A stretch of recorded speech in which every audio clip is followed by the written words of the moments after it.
Kia ora. My name is Vidoto, and today I want to walk you through a commercial lease dispute that grew out of the 2016 Kaikoura earthquake, OMV New Zealand versus Prestige Properties Holdings over the lease of the Lloyd's House in Wellington, owned by Prestige. OMV leased the 9th and 10th floors of the Lloyd's House from landlord Prestige Properties. When the Kaikoura earthquake hit in November 2016, Prestige closed the whole building for engineering assessments, and OMV didn't get access back for about 4 months. When OMV eventually terminated the lease, arguing the building had become untenantable, Prestige disagreed and sued for $258,000 in unpaid rent.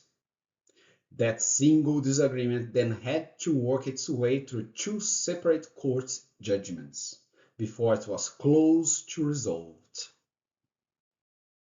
So, the Lloyd House, a commercial office tower in Wellington owned by Prestige Properties, one of the largest commercial landlords in New Zealand, had OMV New Zealand, an oil and gas exploration company, leasing the building since 2009, with the lease renewed in both 2012 and 2015, running through to November 2020.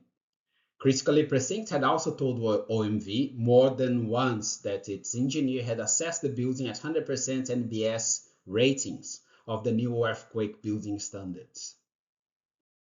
The timeline matters here because of how much changed in a short window.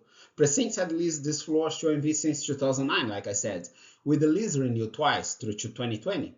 The earthquake struck on the 14th of November 2016, and 3 days later Prestige closed the building entirely.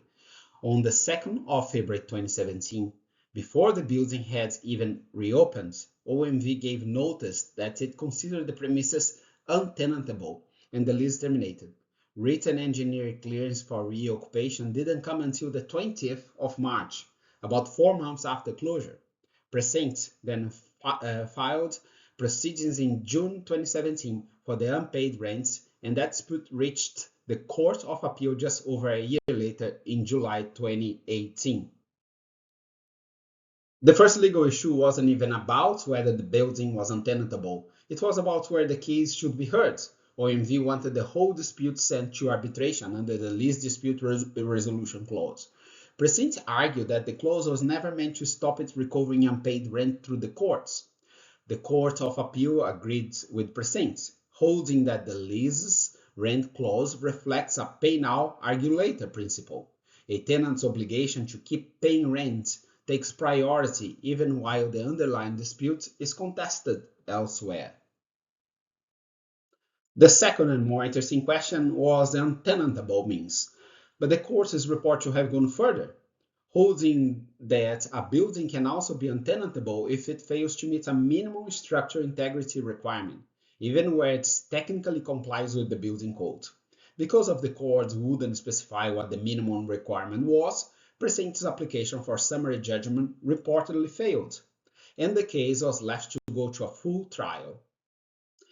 Stepping back, this was on paper, just a summary judgment application over unpaid rent, but they create a genuinely new legal test that every commercial landlord and tenants in New Zealand now must think about, that a building can be legally untenantable even if it is still building code compliant, and for any landlord who routinely shares seismic assessments with tenants.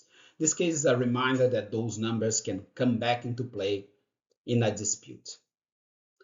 Proactive property management could have changed the outcome. Not the ultimate legal answer, but whether the dispute happened at all. First, seismic assessment communication should be documented and refreshed regularly, not treated as one-off reassurance, so it can later be read as a misrepresentation. Second, a pre-agreed post-disaster incident management team to assess the situation and attribute tasks for the facilities management team and property management team. And thirdly, the lease itself should define untenantable clearly at drafting stage rather than leaving it to be argued out after a loss event. And fourth, proactive tenant engagement, offering rent relief or interim arrangements during closure. would likely have avoided litigation altogether and preserved the landlord-tenant relationship. So my key takeaway is this: none of these property management practices would have changed who ultimately wins in court. What they would have changed is whether the disputes needed to go to court at all. 2 years of litigation, 2 reported judgments, and a novel and genuinely uncertain legal test all followed from gaps that proactive management could realistically have closed. That's the real lesson property professionals should take from this case. Thank you. Have a great day.